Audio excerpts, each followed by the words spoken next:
Hello and welcome back to Read Becca for my weekly catch up on everything I've read, everything I'm currently reading, and everything I'm looking forward to reading.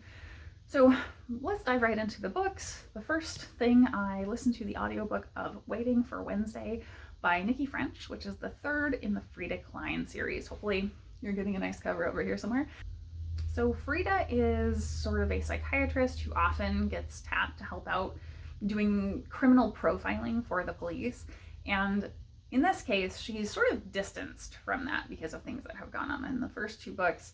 She is mostly meant to be focusing on her own life and her own job. So we start with the actual police investigation this time around, where a girl comes home from school and her mother is dead, brutally killed at home. So I'd say that's one of the most graphic moments of the book. But this woman seems to be the perfect housewife. There's, absolutely nothing that would motivate anyone to kill her. So it has to be a random, break-in, that sort of thing, crime of opportunity, rather than targeted. And of course, as the police are investigating and uncovering things, they do find that there's more going on than initially they thought, right? That, as it always goes. Right, but then there's kind of two other prongs to the story of Frida, who is off doing her own thing, becomes caught up with these children, one of whom is her niece, who connects her to the children of this murdered woman. So naturally, Frida is excessively personally involved in a case that's ongoing, because that happens in every book. It kind of drives me crazy. Frida as a character is very annoying because she gets overly personally involved. She constantly is giving information to victims that they should not have. The fact that she has the information, or sort of outsmarts the cops very often to get more information than they have, is sort of a problem. But it's tropes. It's the usual for these sort of police procedurals. She constantly though is, telling them info about suspects or about the crime that they shouldn't know, that you would want to keep obscured if you're actively investigating something. And so that's a problem. She's very curmudgeonly, as is typical in these kind of police procedurals. Often you have that curmudgeon who is a loner and isolates themselves, usually has a substance abuse problem. Her, not as much, but she is very antagonistic with people and unreliable as a person. So she's not quite to the point of hallucinating and being unreliable that way, which you usually see on police procedurals. But she's not an enjoyable character to read, I don't think. So her plot is her getting involved in these kids' lives, and that eventually spurring her into looking into someone who is missing. So then we're having this missing plot, and we also have a third plot here that is seemingly totally unrelated, where we have a journalist that has fought for a man who was incarcerated wrongly. He was convicted of a murder that he didn't commit, and the journalist has been fighting for years to try and help him get out because he saw some sort of technicalities in the case that were handled wrong, and that finally is coming to fruition, and this guy is getting out. But it comes to light as this guy's being released that the police don't have any new leads, so the murderer is still out there and no one knows who did it. So the journalist, of course, can't let this go and is starting to look into the past leads that he had, all the information and witnesses that he had before when this originally happened years ago, and what he might have missed. And so he's starting down this thread of, who committed this murder that this guy was wrongly accused for. And of course, all three of those sort of prongs of investigation do build into something bigger, and it all comes together in the end. So at the beginning of this story, I was not so into it. As the things did start to build, as they sort of cohered into individual focuses, I think I did finally get into it. At the beginning, it was a little muddy. Frida is not a great character. However, Yosef, her Ukrainian builder, who in the first book falls through her ceiling and kind of literally into her practice, he is continuing to be around and completely inconveniences her. As I said earlier, she doesn't really want people in her life, but he constantly makes his way into her life and literally just walks into her home very often. So yet again, he is doing renovations on her house that she doesn't want. So he shows up a lot. He winds up, advocating for her even when she won't advocate for herself a lot of the time. So he's just charming, and I love him throughout this whole series. He's the real bright spot. So overall, I enjoy this series. I'm glad to have continued it. Was this book anything super special or memorable? No, probably not, but it was very entertaining. It was a good book. So I know this is one of Jen Campbell's favorite series that she really loves and has reread a lot and talked about very widely. It's not my favorite, but it is enjoyable to read. Then I read a graphic novel, and that was the Cyclopedia Exotica by Aminder Dhaliwal, who is a Canadian comic artist. I think this was originally posted on Instagram, and so it's very short, simple comics. You can see it's just kind of black and white, very light line work. This just does a genius job of looking at otherness and marginalized identity by creating Cyclops people as this sort of all-encompassing marginalized group. And initially you start reading and it's kind of like, okay, yes, this is a clear analog to transness and the aspects of reproductive and physical otherness. And then you kind of get into it and you're like, maybe this is actually about race. And you keep going and you get into, well, maybe this is just general bodily difference, like disabilities potentially. And so it manages to be very, very layered and nuanced in the handling of it, while also encompassing all of that just so well. So I loved that it takes on so many things in short, like two or three pages of comics, makes a commentary point almost every time.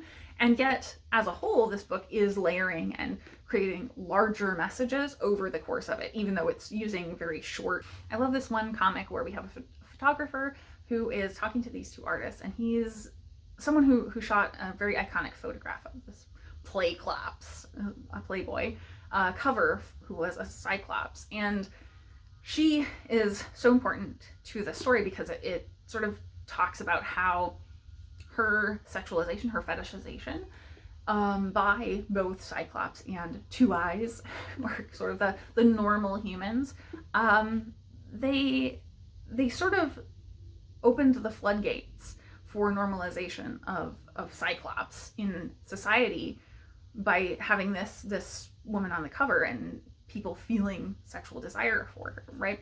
And so that has a lot to say about the sexualization and the fetishization of minority identities in so many ways. So that runs through. But what I loved is just this, three panels basically where this photographer is saying, but she's not just a Cyclops model, she's also a one-eyed activist, a single apertured mom, and a mono-sided businesswoman. So it's giving us that, sort of cutting commentary in a very blunt way about how people often make everything to do with someone's identity about that marginalized piece of their identity rather than their achievements. It's so simple, but it's so well done and clearly executed. Then I love this bit where we have this children's book that has gained wild popularity called Susie's One Eye. And it says, there are blurbs here. It says, no one can write the story of a young Cyclops girl and her friends better than Cardamus. And Cardamus, our author here, is a 68-year-old man. So we get this very quirky sense of appropriation.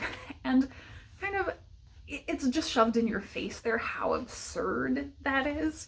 And I think that's very well done. This storybook does keep coming back up through this, and it's layered in really excellent ways, but we do actually get the storybook in color at the back. And it is just, it's lovely. And I think it's better than whatever was sold with these blurbs here.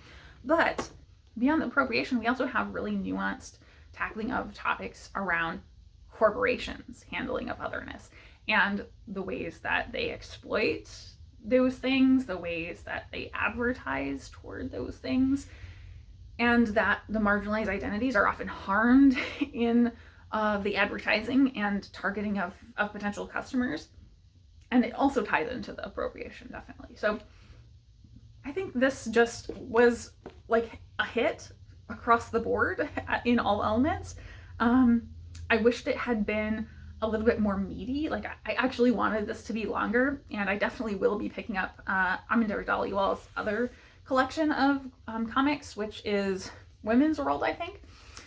But I just love this. I'm so very glad I picked this up. This is from Drawn in Quarterly, which I think is also a Canadian press, and the author is Canadian. So really happy to have grabbed this. I can't believe I haven't seen other people really talk about it before. Then on stuff that I'm currently reading, so I always forget my ebooks and audiobooks, so I'm going to do those first. So I am working on a nonfiction ebook that I have an advanced copy of, Sun Tzu in Space. And it's going well, but it's very slow going. It's academic nonfiction, so it's really dense. It's looking like it's going to take me about 20 hours, and I think I have maybe 5 hours left out of that. So I'm most of the way through and enjoying it so far. In audio, I am working currently on The Jasmine Throne by Tasha Suri. I have a print copy as well because the audio has a bajillion holds. So I waited forever for it, and I'm only going to have it for a couple weeks. And then I probably will not finish it because it's real chunky. So I'm going to try and get through as much as I can in the audio and then go to the print, because naturally I have wandered through my library looking for this. Well, not specifically looking for this, but I've had my eye out for it when I walk past the S section. And they always have the second book of Suri's other series. And then, of course, I get the audio, and immediately they have this on the shelf at my branch library. So I went by and grabbed it as soon as I saw that. Yep. Then I'm still working on Tales from Gavigans Bar by Fletcher Pratt and Elsbreg de Camp. From The Wasted Weekend, I got like a quarter of the way through. Just short stories in the bar. And then I have The House of Rust by Khadija, Abdalla, Bajaber. And this I'm really enjoying. I'm about halfway. And Participation by Anna Moschovakis, also really enjoying, a little over halfway. And The Best of World SF, still loving, mostly. Had a couple duds finally. So that is everything that I'm working on reading. What I've been watching, a little bit of mixed stuff. I finished the last little bit of Chippendales, the series. It is really dark and harrowing, I would say. Don't go in, well, the first episode involves a murder-suicide. It's really, really dark. And I enjoyed the performances so much, though. I think I would be surprised if it doesn't go up for any awards for that. Kumail Nanjiani is the main character, and it's so different from anything I've seen him play, because he's always kind of this nerdy guy who has a sense of humor, really. And in this, he's very business focused, and like he's a real shark, and he's not afraid to, do not so illegal things or manipulate people to get what he wants as this person who's in charge of running Chippendales. So he's a really conniving character, and it's very different to see him acting that way. I also watched season 3, I think, of Travels with My Father with Jack Whitehall. And season 3 was unusual because it's only 2 episodes. So I basically just watched them back to back and finished that season. And it is the first season where they've been in the US. And it's very different and funny compared to them being in Europe and, traveling around with maybe places that are less of a culture shock for them, even though they constantly are having culture shock. This was, I think, the funniest, because we did actually see his father kind of break and laugh about stuff at times because it was so absurd. So yeah, I think it was a very fun season. So I do look forward to continuing on. I think there's 2 more series for that. And then I went down a rabbit hole, yet another unhealthy television rabbit hole. I started watching Love Island UK, the current season. So there's, I think it's nine seasons in the UK series, or at least 9 that are available to me. So this is the 9th season, and I watched like 4 episodes that were out. And then every day when I would get on after work, I was like, oh, there's a new episode. I guess I'll just watch that. And so I got stuck in this loop before realizing, I guess I've never watched this show before. I just kind of have seen Simon Savage and Lauren from Lauren in the Books mention that they do like it, and it's, you know, a terrible show, but they do enjoy it. I realized at that point that each of the episodes is a day in the house, and you get a new episode every day. So I'm going to be stuck in a loop if I keep doing that. So I'm going to have to take a break and watch other things. Unfortunately, I took a break from catching up on season 9 and jumped back to season 1 and started watching episodes from season 1. So each of these has like, 40 episodes per season because they're just making so many episodes by filming every day and putting out an episode of a day. It's a terrible, terrible show. I'm pretty much just laughing at the idea that any of these people could think they're actually there to find a meaningful relationship. That is unfathomable that any of them think that this is actually dating, what they're doing, but whatever. It's entertaining. It's terrible and entertaining. That's I think where I'm at in TV watching. And I've definitely been spending a lot more time doing that over reading, or I've been balancing my reading time. So I guess getting into life stuff, let's talk about that, because first of all, life stuff. It was my 2-year booktube anniversary this week, and that seems weird. I have put a lot of time toward this, despite the quality not ever really improving. But 2 years is a long time, and I'm nearing 300 subscribers, which I never at any point thought would happen. That's like 290 more than I ever thought I could have. So that has been very exciting, and makes me feel good that there are people out there that are interested, I guess. And so in the token of that time going to things, I have been learning editing software. So that has been eating up a lot of time, and I've been trying to balance all the stuff I'm doing. And I think realistically, if you don't know, recently lost my dog, and a few months before that, I had lost a foster cat who I had for 2 years as a hospice situation. And so my past year has been really exhausting, like emotionally and just energy wise. I've been so drained that now I'm kind of starting to feel that energy come back and want to do stuff. I did some crochet and listened to audiobook this week for like the first time in 6 months.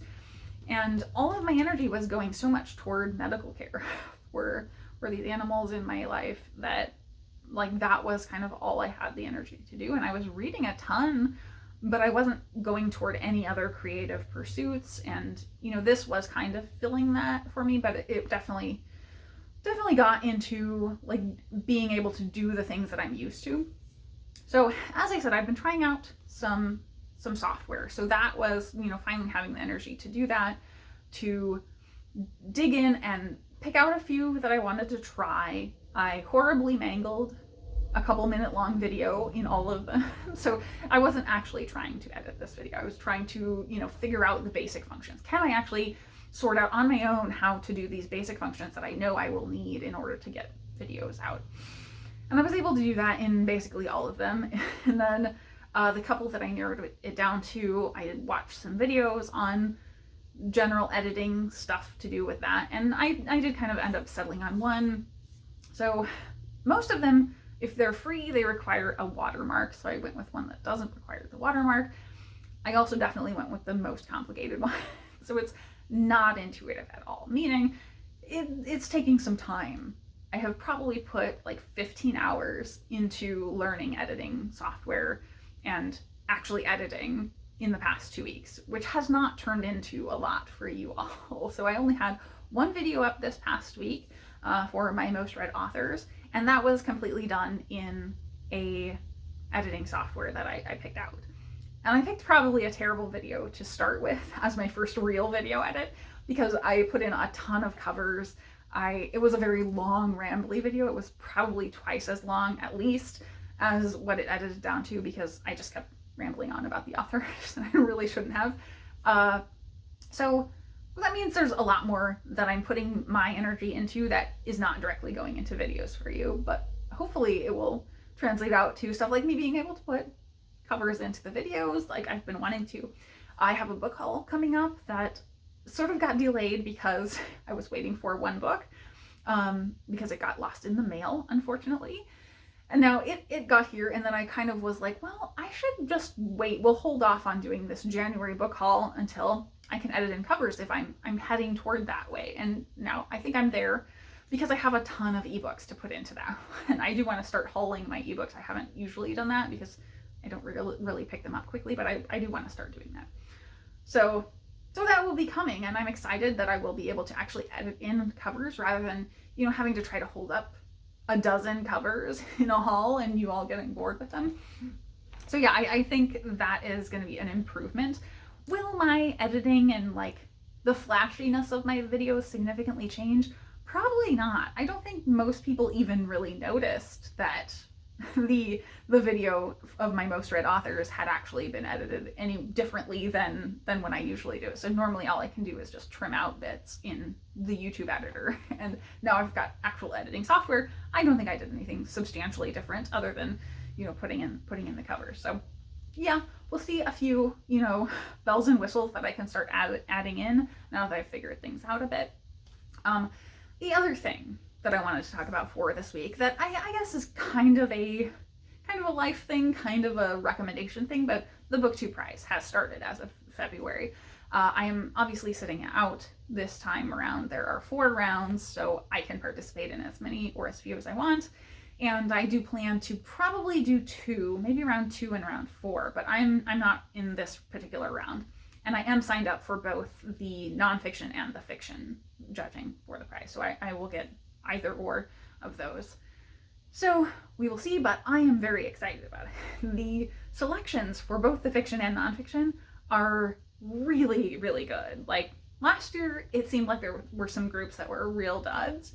This time around, I feel like almost every group has some real fire picks in their selection. So I'm looking forward to being able to get into the judging. I've only read 1 book so far, and that was actually after it was sort of on the long list that we got to choose from. So I am looking to get into some more of those. I got River of Gods is one of my picks for this month, my TBR, and that's up for the BookTube prize, so that'll be my second one read. And so far, both of the ones I've read are in nonfiction, oddly.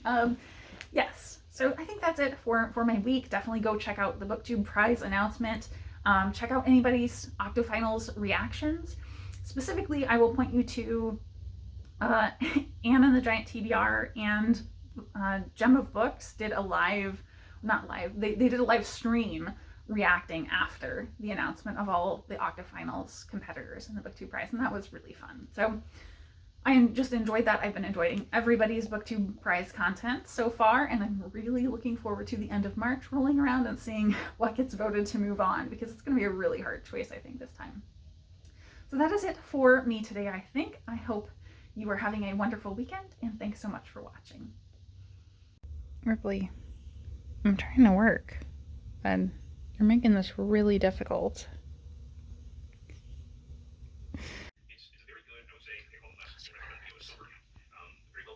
Finally accomplished liking the brush and it being okay and not scary.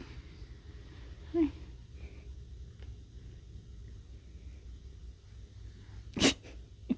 Cat butt. Here. It's okay. Come here, cat butt. Come on.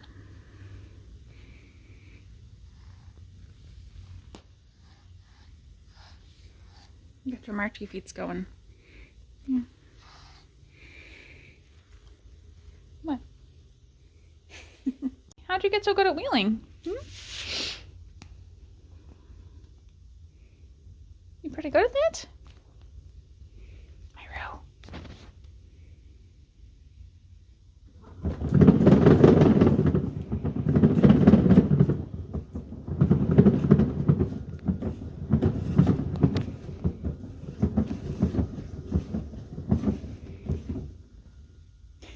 Is that it?